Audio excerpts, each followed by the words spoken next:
My self doctor Sushma Jain, associate professor chemistry, government Dungar college Bikaner. आज मैं BSc part 3 chemistry के paper second की unit 5 का टॉपिक सिंथेटिक डाइस, जिसे हम हिंदी में कहते हैं संश्लेषित रंजक, के बारे में बताऊंगी। प्रश्न ये है कि संश्लेषित रंजक होते क्या हैं। तो उत्तर है कि वे कार्बनिक पदार्थ जो खाद्य पदार्थों, रेशों तथा दीवारों आदि को रंग प्रदान करते हैं और जल व सूर्य के प्रकाश के प्रति स्थायी होते हैं, उन्हें हम रंजक कहते हैं। सबसे पहले W.H. पर्किन नामक वैज्ञानिक ने 1856 में कृत्रिम रंजक का निर्माण किया। उन्होंने अशुद्ध एनिलीन से एक बैंगनी रंग का पदार्थ बनाया जो कि सूर्य और जल के प्रति स्थायी था। हम सभी को पता है कि किसी वस्तु का रंग या पदार्थ का रंग उसमें उपस्थित रंजक पदार्थों तथा उस वस्तु पर पड़ने वाले प्रकाश पर निर्भर करता है। जब श्वेत प्रकाश किसी वस्तु पर पड़ता है तो वो परावर्तित होता है और साथ ही अवशोषित होता है। प्रकाश के पूर्णतः परावर्तित होने पर वस्तु सफ़ेद दिखाई देती है और प्रकाश के पूर्णतः अवशोषित होने पर वस्तु काली दिखाई देती है। यदि वस्तु प्रकाश के कुछ भाग का अवशोषण कर ले और कुछ भाग को प्रकाश परावर्तित करे तो वस्तु जिस रंग को परावर्तित करती है वह उसी रंग की दिखाई पड़ती है। परावर्तित प्रकाश का जो रंग होता है वह अवशोषित प्रकाश का कॉम्प्लीमेंट्री कलर कहलाता है। उदाहरणार्थ, यदि पदार्थ हरे रंग के प्रकाश का अवशोषण करता है तो वह बैंगनी दिखाई पड़ता है। तो अगर हरे रंग का प्रकाश का अवशोषण किया तो यहाँ पर ये जो गहरा बैंगनी रंग दिखाई पड़ता है हमें, वह उसका पूरक कलर या कॉम्प्लीमेंट्री कलर कहलाता है। तो इस तरह से मान लीजिए बैंगनी प्रकाश का अवशोषण किया तो वो पीला हरा रंग का दिखाई देगा।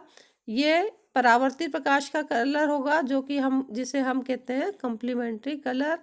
अगर नीले रंग के प्रकाश का अवशोषण करेगा तो पीला रंग का दिखाई देगा। तो इस प्रकार से अलग अलग जो अवशोषित कलर की हैं उनके ये कॉम्प्लीमेंट्री कलर है और ये अवशोषण पर ये कलर हमें दिखाई देंगे। तो जो पदार्थ परावर्तित करता है रंग को, वही हमें उस पदार्थ का रंग दिखाई देता है।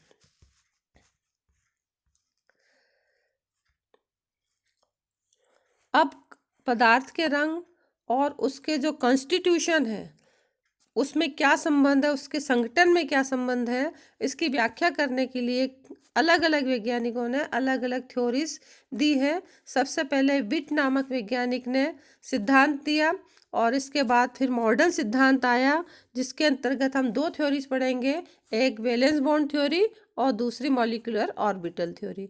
तो सबसे पहले विट नामक वैज्ञानिक ने जो सिद्धांत प्रतिपादित किया उसने कार्बनिक पदार्थों के रंग और उसकी संरचना में संबंध बताने के लिए क्रोमोफोर ऑक्सोक्रोम सिद्धांत दिया।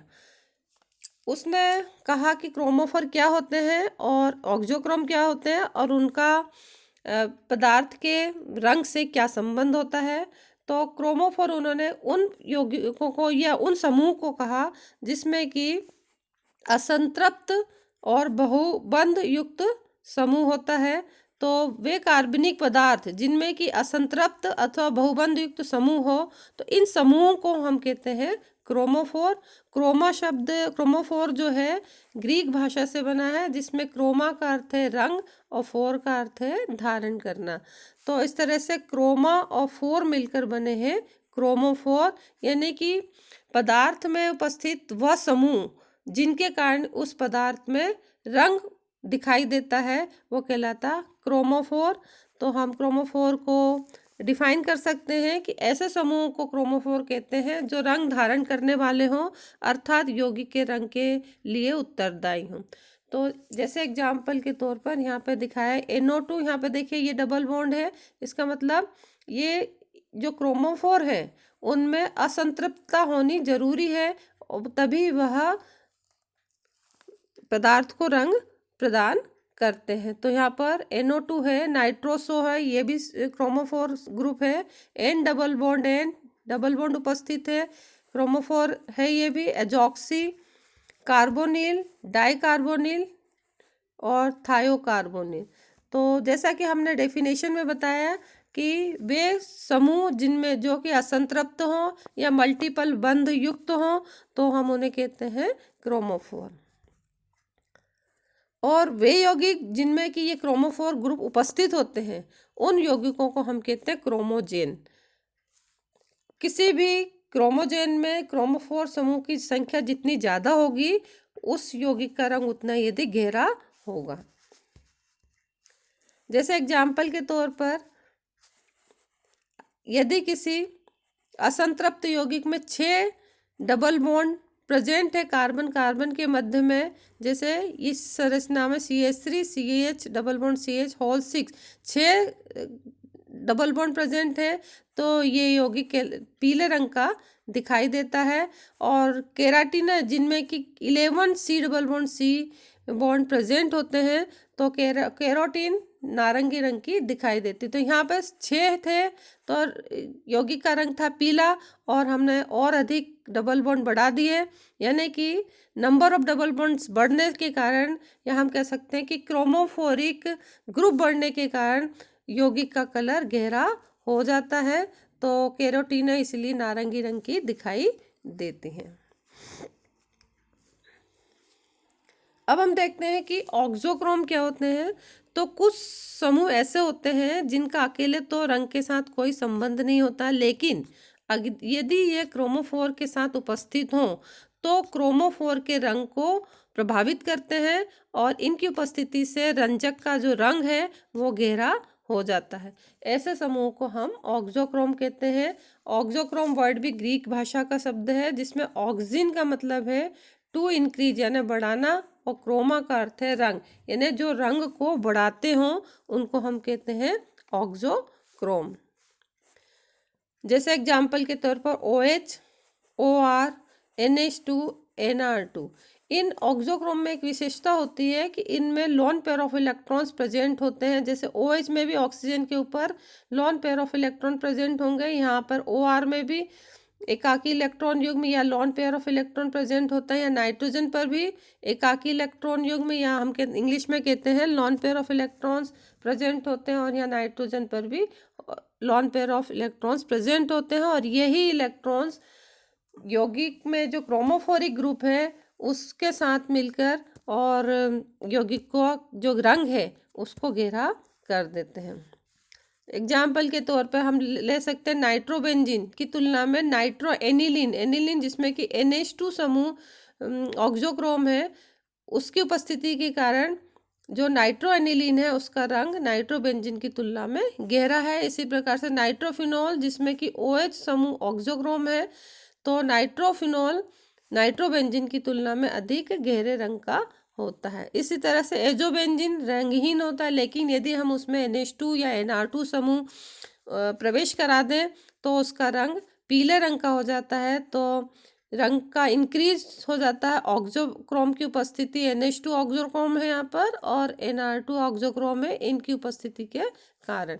तो ऑक्सोक्रोम जब क्रोमोफोर के साथ उपस्थित होते हैं तो ये यौगिक के रंग को बढ़ा देते हैं, यौगिक का रंग गहरा कर देते हैं। तो इस प्रकार से विट का जो ऑक्सोक्रोम क्रोमोफोर थ्योरी है उसके अनुसार विट ने जो टर्मिनोलॉजी दी उसने कहा क्रोमोफोर वे पदार्थ वे क्रोमोफोर वे समूह है जो कि रंग धारण करने वाला असंतृप्त समूह है। क्रोमोजेन क्रोमोफोर धारण किए हुए अणुओं वाला यौगिक है। ऑक्सोक्रोम क्रोमोजेन का गहरा रंग करने वाला समूह है और डाई ऑक्सोक्रोम धारण किया क्रोमोजेन है। तो इस प्रकार से उन्होंने चारों टर्म्स को डिफाइन कर दिया, क्रोमोफोर को, क्रोमोजेन को, ऑक्सोक्रोम को और रंजक को। यहाँ पर एग्जाम्पल भी हम ले सकते हैं, जैसे पिक्रिक एसिड जो कि होता है 2,4,6 ट्राई नाइट्रोफिनॉल होता है। तो 2,4,6 ट्राई नाइट्रोफिनॉल में ये कंप्लीट स्ट्रक्चर है पिक्रिक एसिड का। इसमें हम देखते हैं कि क्रोमोफोर कौन सा है। इसमें क्रोमोफोर है NO2, ये NO2 क्रोमोफोर है।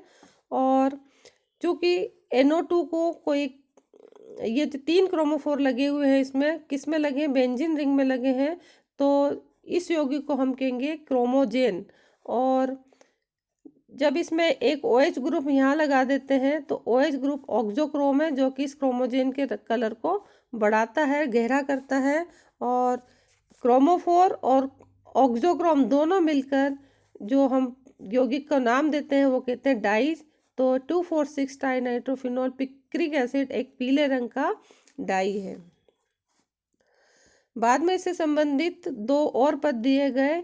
एक समूह को हम कहते हैं बेथोक्रोमिक समूह, और दूसरे समूह को हम कहते हैं हिप्सोक्रोमिक समूह। बेथोक्रोमिक समूह वे ग्रुप होते हैं जिनकी उपस्थिति से पदार्थ उच्च तरंग दैर्ध्य वाले प्रकाश का अवशोषण करता है।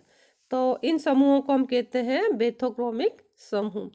बेथोक्रोमिक समूह में जो पदार्थ है वो हायर वेवलेंथ वाली लाइट का अवशोषण करता है। तो चूंकि उच्च तरंग दैर्ध्य लाल रंग की ओर होता है तो हम इसे कहते हैं रेड शिफ्ट को प्रदर्शित करते हैं। ये जितने भी ग्रुप होते हैं ये रेड शिफ्ट को प्रदर्शित करते हैं, और दूसरी भाषा में इन्हें बेथोक्रोमिक समूह भी कहा जाता है। और दूसरे तरह के जो समूह है वो हिप्सोक्रोमिक समूह है। वह समूह जिनकी उपस्थिति में पदार्थ निम्न तरंग दैर्ध्य वाली विकिरणों को अवशोषण करता है।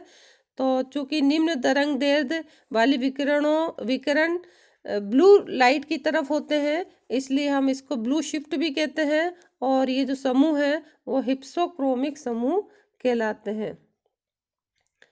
तो जो समूह नीला शिफ्ट प्रदर्शित करे उन्हें हम हिप्सोक्रोमिक समूह कहते हैं। धन्यवाद।